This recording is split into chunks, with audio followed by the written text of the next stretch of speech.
আসসালামু আলাইকুম। আমি আপনাদের সাথে আছি বাবুল। মনে করেন আপনার কফিল আপনাকে ফাইনাল এক্সিট দিয়েছি। ফাইনাল এক্সিট মানে খরচ নিহেয়া। কারণ আপনার 60 দিনের মধ্যে হয় আপনি বাংলাদেশে চলে যাইতে হবে, না হয় আপনি মালিকের সাথে হয় আপোষ করতে হবে, যেটাই করতে হবে করে আপনার আপোষ করিয়া হয় কাফেলা হইতে হবে অন্যত্রে, না হয় এই মালিক রেস্তে আপনি আপোষ হয়ে এটা খরচ নিহেয়াটা উড়াইতে হবে এক্সিটটা। যদি আপনি না যান 60 দিনের মাধ্যমে মাধ্যমে 60 দিন হয়ে গেছে, আপনার যদি না যান 61 দিন হয়ে গেছে, তাহলে আপনার 1000 টাকা জরিমানা আসবে। 1000 রিয়াল সৌদি আরবের জরিমানা আসবে। তারপরে আপনি সৌদি আরবে অবৈধ হয়ে যাবেন। মোকালেফ কয় আরবিতে, আপনি অবৈধ হয়ে যাবেন। কারণ আপনি অবৈধ হয়ে গেলে দেহাজিকে একটা চিন্তা করেন, আমি থাকবো না যাব, কি করব?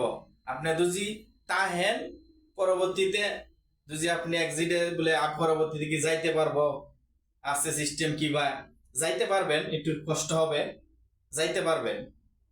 কিন্তু আপনি সৌদি আরবে পরবর্তীতে দেখা যায় কি আপনি আসতে পারবেন না।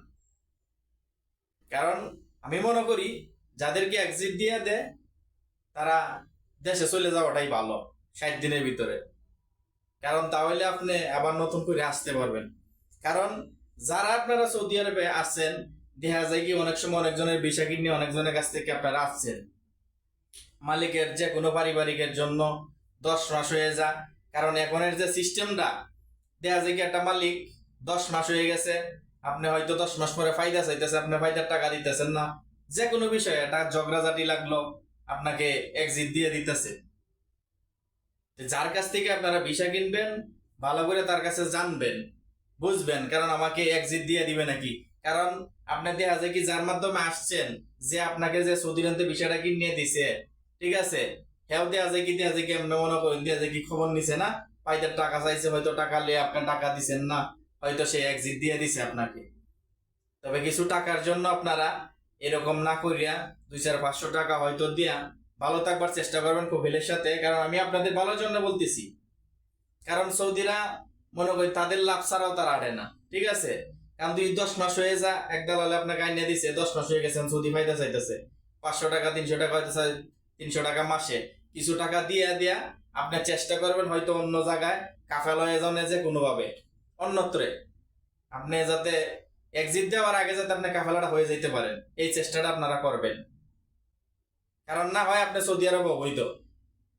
কারণ যদি এক্সিট দিয়ে দেয় হয় আপনার দেশে যাইতে হবে, না হয় আপনার অবৈধ থাকতে হবে। অবৈধ থাকার পরে যদি আপনি যাইতে পারবেন, কিন্তু সৌদি আরবে আর আসতে পারবেন না। এই চিন্তা ভাবনাটা যারাই করেন বুঝে শুনে করবেন। কারণ সৌদি আরবে অবৈধ কাজ করাটা ভীষণ সমস্যা এখন। কারণ তাদেরকে এই জন্য বলতেছি।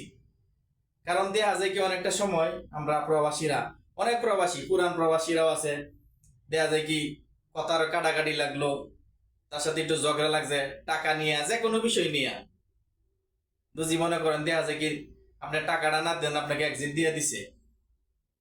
কারণ হয় আপনার 60 দিনের মধ্যে যাইতে হবে, না হয় আপনাকে অন্যত্র যে চিন্তা করবেন বলে আমার এক্সিট দিয়ে দিছে, সমস্যা না, আমি খাটাই নিবো, এক্সিটটা উঠাই নেব। উঠাইতে পারবেন আপনি, হঠাৎ কেউটা হয় কেউটা উঠে না।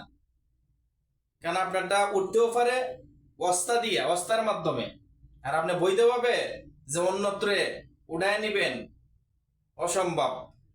কারণ অস্তার মাধ্যমে হয় উঠবে, না হয় উল্টা হয়ে যায়, যে কোনো একটা ঝামেলা হয়ে যায়, ঠিক আছে, বেশিরভাগই হয় না। সকলেই যে বুঝছে শূন্য, যারা আসতেছেন 1 বছর হয়ে গেছে মালিকের সাথে বনাবনি হচ্ছে না, অন্যত্র কাফালা হয়ে যাওয়ার চেষ্টা করবেন, তার সাথে চুক্তি থাকলে। না হয় আপনারা দেখা যায় কি একটা সময় ফায়দার টাকাটা না দিলে আপনারা ফায়দার টাকাটা দিতে চেষ্টা করবেন। যারা আসবেন তার সাথে বুঝে আসবেন। পুরান যারা আছেন এক্সিট দিয়ে দিলে যে আপনারা মনে করবেন এক্সিট উড়াইলবেন, এত সহজ না ভাই, ঠিক আছে, এগুলা মাথায় রাখবেন। আপনি যাইতে পারবেন পরে, কোনো সমস্যা নাই। এটা সকলে ভালো থাকবেন। আর ভিডিওটা সবাই শেয়ার করে দিবেন, চ্যানেলটা অবশ্যই সাবস্ক্রাইব করে দিবেন।